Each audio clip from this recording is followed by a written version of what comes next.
Misinformation, mistaken explanations and mistaken calls. A number of years ago, when I was directing a club session, I was called to the table. An experienced partnership had not been forthcoming about explaining a bid. One told me they had no agreement, which I found extremely hard to believe. When I pointed out to him they were an experienced partnership and surely they must have an agreement, he then advised me there is no law to say there has to be a partnership agreement. So let's start by clarifying there most definitely is a law that says you must have a partnership agreement. You are both required to know the fundamentals of the system you are playing and be able to explain it to the opposition. Yes, there will be times when something comes up that you have genuinely not discussed, but this should be very rare. As I said in the session on alerting, bridge is a game of full disclosure. You must correctly explain the meanings of bids and your discards and signals when asked. To not do so when you know the answer is misinformation and is a serious infraction. If you genuinely don't know, you should say so. If you are asked for an explanation, you must never start your explanation with the words, I think, or I'm not sure, but. A mistaken explanation is misinformation, so is an infraction of the laws, and, if the other side are damaged, an adjusted score will be given by the director. Mistaken explanations are nearly always, I would hope always, in error. I'm sure you can all think of a recent time when you have innocently given the wrong explanation of your partner's bid. If you have more than one regular partner, this is easy enough to do. However, if you do it, you have to realise it is an infraction in the same way a lead out of turn, insufficient bid, call out of rotation, or revoke is, and the opposition are entitled to redress if they have been disadvantaged by it. Giving an explanation that is wrong because you actually didn't know and you thought you would have an educated or uneducated guess is a double infraction and subject to a procedural penalty. So, again, if you genuinely don't know, say so. The opposition can always call the director who can take you away from the table while your partner gives the explanation. It's important to differentiate between a mistaken explanation and a mistaken call. This is the one that causes the most annoyance to players. Let's say I hold the following hand.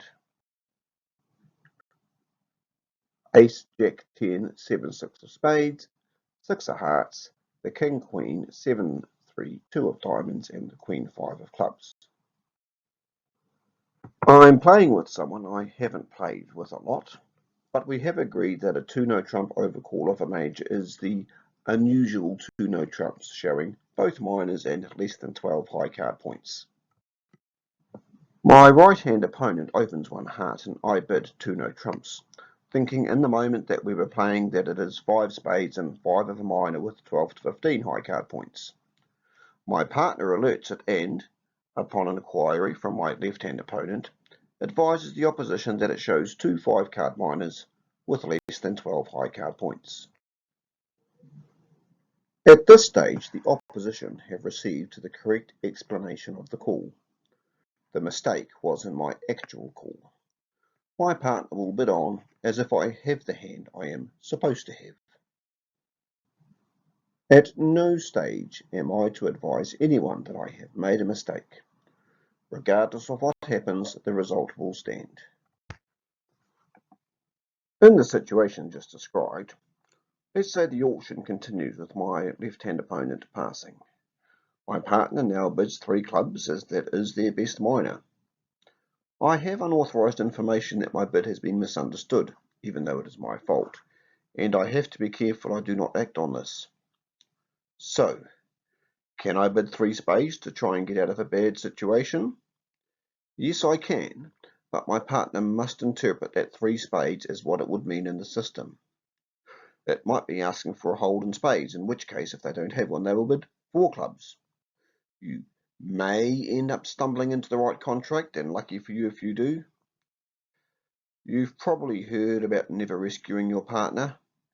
That probably applies in this case, and should three clubs become the final contract, you just have to sheepishly put your hand down, apologise, and suddenly realise you urgently need to go to the toilet.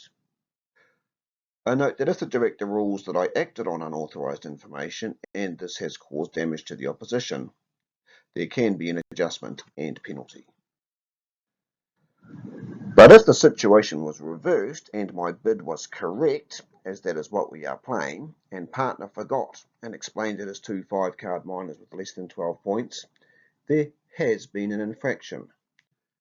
Again, I am in possession of unauthorised information and must be careful not to act on it. In this instance, though, if my partner or I was to become declarer, I would call the director before the lead is made and explain there has been a mistaken explanation and then give the correct one. The last bid, made by my opposition, may then be changed and the auction can continue.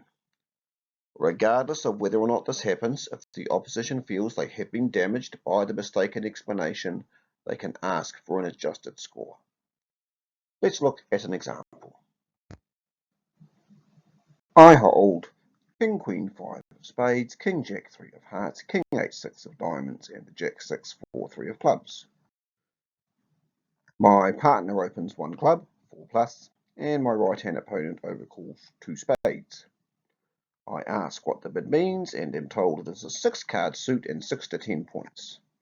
On that basis, I make the very logical bid of 3 no trumps, which is then passed out. When dummy goes down after a spade lead, my partner has a 13 count with 5 clubs, 3 diamonds, 3 hearts including the ace, and 2 little spades. So it all looks fairly promising. The jack of spades in right-hand opponent's hand wins and the ace comes back, and then I have to take the third round. I keep track of what my opposition are playing, and I am rather unimpressed when I don't make my contract, as my right-hand opponent has their promised 6 spades, but they had a 13 count. Right-hand opponent has already played 9 of their points. My King Queen of spades have been played, as have the Ace King of hearts, and a heart has been discarded by a left-hand opponent on a spade. So now I lead the final heart towards my jack, happy to lose to left-hand opponent's queen, as I know I am now going to get a lead of a minor and make the remainder of the tricks, and therefore make 10 in total. So you can imagine that I would be unhappy when right-hand opponent pops up with the Queen of Hearts and makes 3 more spade tricks to take me 2 away. I call the director. In this situation, the director needs to establish which was wrong, the call or the explanation. This is easier in tournaments where people have a system card. In club sessions, you have to rely a bit more on honesty. If the agreement is actually that the 2 spade overcall is intermediate values, 11 to 15 high card points with 6 spades, then I have been disadvantaged. The explanation that I got has told me that right-hand opponent cannot have the Queen of Hearts. If I had the correct explanation, I would know they very likely did, and so would not have played the heart, but instead played to make my tricks in the minors, to make 9 tricks, which would have worked. This should be an easy decision for the director to adjust the score to 3 no trumps by me, making 3. But if the agreement is that the 2 spade overcall is indeed weak, and right-hand opponent forgot this, or maybe decided to deviate a little from the agreement, then I would not be entitled to any redress. I would likely be grumpy about it, but that would be the case. Note that in this latter situation, it would be good to keep a mental note of it, and experienced directors will be aware of players who may not always be 100% honest with their explanations or deliberately misbid, as doing this is an infraction, although we'll talk about psychs and false carding soon. In the situation where the partners don't agree on what the bid was, and in the example given, left-hand opponent honestly thought the 2 spades was weak and right-hand opponent thought it was intermediate, the laws tell the director to rule it was a mistaken explanation, so therefore an infraction, if there is no evidence to the contrary. It's not just always in the auction you might give or be given a mistaken explanation. It could be about the meaning of a lead, signal, or discard. Again, if you are asked and you know, say so. If you aren't sure, don't know, say so. If your opponent can't give an explanation of the meaning of the lead or discard, then you can call the director who can take them away while the other one gives you the explanation. In this situation, say your partner was taken away because they couldn't say what your discard meant. If you don't have a partnership agreement, then you still say that. But if you do, you must disclose it.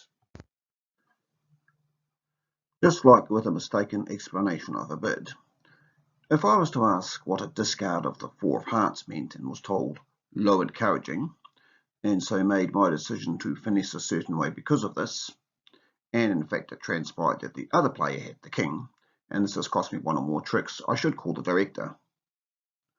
The director will establish if the explanation was wrong, because they in fact play high encouraging, in which case I get an adjustment. Or if it was a mistake by the player who made the discard and the explanation is correct, in which case there is no adjustment. Again, you should make a mental note of this, and the director should also note it in case it happens again. So in summary, a mistaken explanation is an infraction of the laws and, after a mistaken explanation, and a failure to alert when required is a mistaken explanation, if the opposition are damaged, they are entitled to an adjusted score to restore equity. A mistaken call is not an infraction and no adjustment made, unless the director rules the partner of the player who made the mistaken call uses this unauthorized information to their advantage. But what about psychs and false carding? Surely they are misinformation? The short answer is no.